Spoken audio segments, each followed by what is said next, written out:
आज हम पढ़ाएंगे बाबर। देखिए बाबर, ये बाबर जो था, यहाँ से लोदी वंश में इब्राहिम लोदी के मरने के बाद लोदी वंश समाप्त हुआ।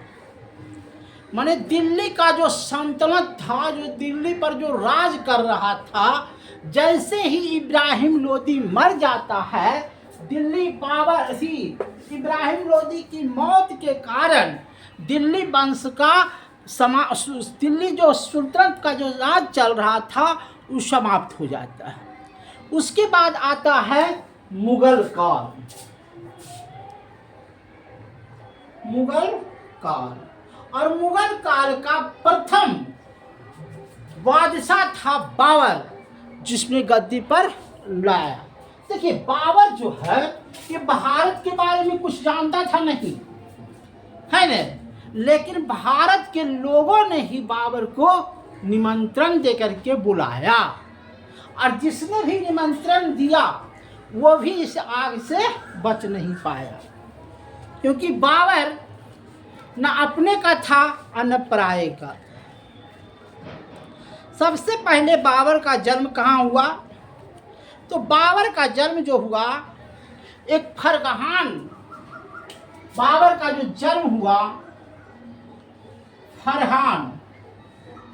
फरगान एक बस्ती है, वहाँ जन्मा फरगान। इसके पिता का नाम था अमर शेख मिर्जा। पिता थे अमर शेख मिर्जा, और माता का नाम था कुतलुंग निगार खातून। कुतलुंग निगार खातून। इनका जो जन्म हुआ 1914 में जन्म हुआ था। 1914 में ये फरगान एक बस्ती है, वहाँ पर इनका जन्म हुआ। 14 फरवरी 1483। कब जन्म हुआ? 14 फरवरी 1483 में बाबर का जन्म हुआ। याद रहेगा ना? जब इसका उम्र, बाबर का उम्र 11 वर्ष का हुआ तो इसका पिता की मृत्यु हो जाती है। अमर शेख मिर्जा की मृत्यु हो जाती है, और उसके बाद बाबर जो है, बाबर को फरगान का क्या राजा घोषित किया जाता है 11 वर्ष की अवस्था में। 11 वर्ष की अवस्था में बाबर को पिता के मरने के बाद गद्दी संभाला जाता है। अब है कि जैसे ही गद्दी संभालता है 11 वर्ष की उम्र में, तक समरकंद, फरगान के बीच में एक बस्ती था समरकंद। याद रखिएगा समरकंद को, यह समरकंद पर बाबर क्या करता है? चढ़ाई कर देता है। और जब चढ़ाई करता है कब? 1494 में समरकंद पर चढ़ाई करता है और 100 दिन तक राज करता है। उसके बाद फिर यहाँ से भागता है। 100 दिन के राज करता है, फिर यहाँ से भागता है। फिर 1501 में फिर समरकंद पर चढ़ाई करता है और 84 दिन रहता है, और 84 दिन के बाद फिर भागता है। उसके बाद 1504 में काबुल को जीतता है। किसको जीतता है? काबुल को जीतता है। और बादशाह, काबुल को जीतने के बाद बादशाह की उपाधि धारण करता है। कि हमने काबुल को जीता, हमको बादशाह कहो। फिर 1511 में समरकंद को जीतता है, 1511 में समरकंद को जीतता है और फिर वहां से हार जाता है। इसके बाद ये आता है कहाँ? भारत। इसको मिटा देते हैं, भारत। माने 1519 में भारत पर चढ़ाई कर देता है।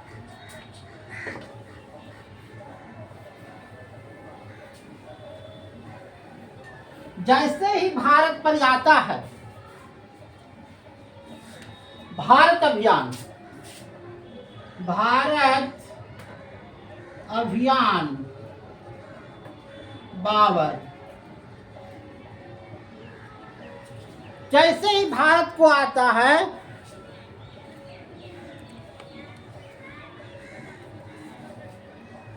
(1519) में पेशावर जिला जीतता है। 1519 में पेशावर, पेशावर कहाँ पड़ता है? कहाँ पड़ता है? कुछ पाकिस्तान, पाकिस्तान उनको जीतता है। 1520 में, 1520 में बंजौर,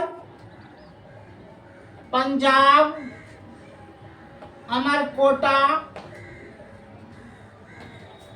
और सियालकोटा ये सब जीतता है।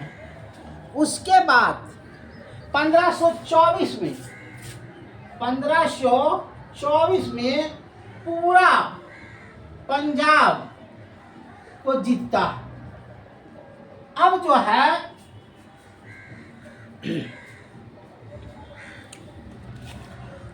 1526 में, 1526 में भारत पर राज कर रहा था इब्राहिम लोदी।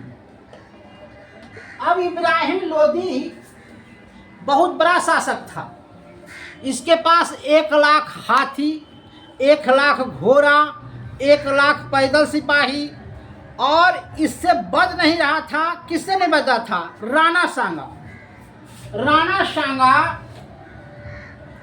राणा सांगा इसका दुश्मन था। किसका? इब्राहिम लोदी का।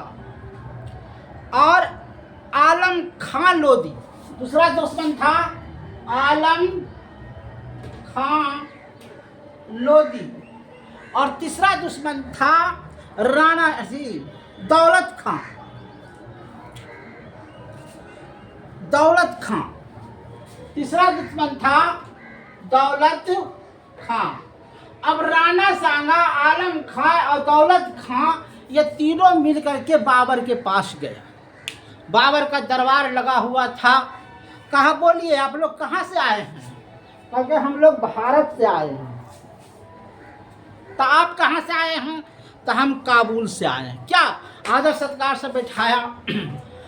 कहा, बाबर जी आप भारत आए और भारत के राजा इब्राहिम लोदी है, उसको हराइए और वहाँ के दौलत लूटिए, वहाँ के खजाना लूटिए, और वहाँ के इब्राहिम लोदी का जो हरम खाना है उसको लूटिए और वहाँ से चले जाइए, और वो सारा लूट करके चले जाइए, और बाकी दिल्ली का राजा हमको बना दीजिए, दौलत खां को बना दीजिए, आलम खां को बना दीजिए, राणा सांगा को बना दीजिए।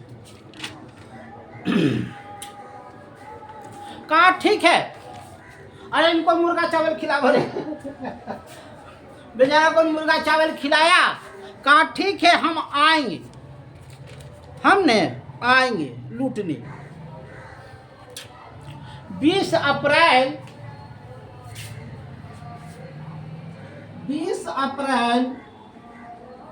1526 को पानीपत में बाबर आ गया और इब्राहिम लोदी को युद्ध के लिए ललकारा कि अगर तुम में दम है तो आ जाओ। इब्राहिम लोदी के पास सेना उससे 4 गुना था। बाबर के पास 15,000 था, लेकिन इब्राहिम लोदी के पास 1 लाख था। लेकिन बाबर के पास 20 गो तोप था और 15,000 सैनिक था, है न।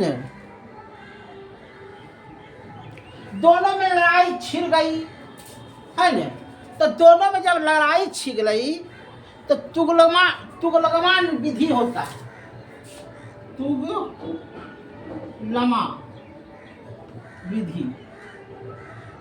विधि में होता है क्या कि इधर से सेना बाबर का आया और इधर से सेना इब्राहिम लोदी का था, इधर इस सामने से घुसता चला गया, इधर से घेर लिया चारों तरफ से इब्राहिम लोदी के सेना को। अब जो है ये चारों तरफ से घेरा गया, तो इसको जो है इब्राहिम लोदी को रण क्षेत्र में ही बाबर ने उसका गला काट करके और उसी रण क्षेत्र में उसको गड़ दिया, उसी क्षेत्र में गड़ दिया। और उसने वहां पर जब गड़ दिया और तलवार उठा करके बाबर ने कहा कि हमको कलंदर बोलो, कलंदर कलंदर। तो कलंदर की उपाधि वहां पर ही किसको मिला? बाबर को मिला। उसके लसवा पर से तलवार उठाया और कहा आज हमको कलंदर बोलो, कलंदर।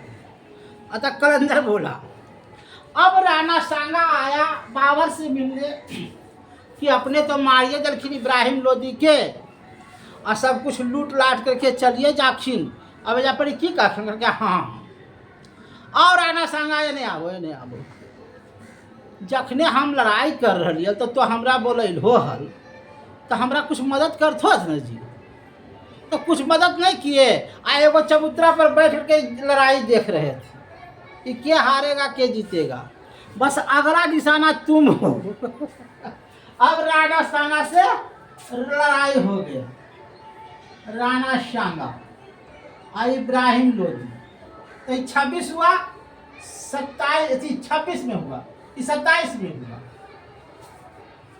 राणा सांगा से 27 में हुआ। कहाँ हुआ? आगरा में हो गया।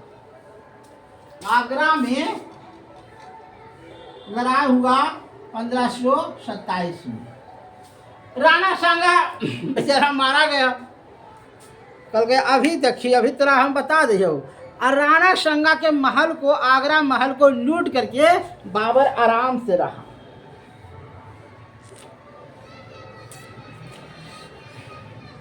इसने राणा सांगा के विरुद्ध जो सेना लड़ रहा था उसमें एक तामागाकर टैक्स होता था, तामागागर, जो सैनिक को देना पड़ता था टैक्स का, टैक्स के माफ कर दिए। और इसने एक नारा दिया था राणा सांगा के बीच में, जिहाद का नारा, कि जिहाद तुम लड़ोगे तो स्वर्ग, धर्म के नाम पर स्वर्ग जाओगे, क्वचित बोलता उसको, धर्म के नाम पर। और जब राणा सांगा को मारा तो गाजी का उपाधि धारण किया, गाजी। राणा सांगा को लसवा पर बैठे कहा हमको गाजी कहो। पहले क्या कहा था? कलंदर। मैंने पहले इब्राहिम लोदी को मारा था, कलंदर कहा, और उसके बाद कहा कि अब हमको क्या कहेगा? गाजी। गाजी मैंने हाथी पर, गाज मैंने हाथी होता है, तो हाथिया पर चढ़ करके राणा सांगा को मार दिया था, तो गाजी का उपाधि धारण किया। उसके बाद बाबर का सामना हो गया मैदानी राम के साथ 1528 में। 1528 में मैदानी राम के साथ लड़ाई हो गई। तो मैदानी रांगा भी हार गया, अपना 2 पुत्री का विवाह उसको बेटे से करवा दिया। उसके बाद 1529 में अफगान और बिहार के बीच में हुआ, अफगान और बिहार के बीच में हुआ, और अफगान भी हारा और बिहार भी हारा, है न। 26 दिसंबर याद रखिएगा, 26 दिसंबर 1930 को बाबर मर गया। तो बाबर का मकबरा कहाँ कर दिया? आगरा में। फिर एक अथी निकाला, बाबर का जीवनी निकाला, उसके तजुद एवं तरकी आत्मकथा था, तजुक एवं करती। इसको जो है उसने लिखा, तुर्की भाषा में लिखा था, बाबर की आत्मकथा। उसमें कहा गया था कि हमारे मरने के बाद हमको काबुल में दफनाना। अरे तो अकबर आया, पढ़ा, फारसी में उसको किया, तो कहीं दादा की कहलखुन कि मरने के बाद हमरा काबुल में दफनाई है, तो यहाँ से कबार करके काबुल ले गया। तो ये था बाबर की कहानी। हमको लगता है कि बाबर को समझाने में हम बहुत अच्छी कोशिश किए हैं, और आप लोग क्या समझिएगा नहीं समझिएगा तो आप साझिए। हमने बहुत मेहनत किया बाबर को समझाने के लिए। धन्यवाद।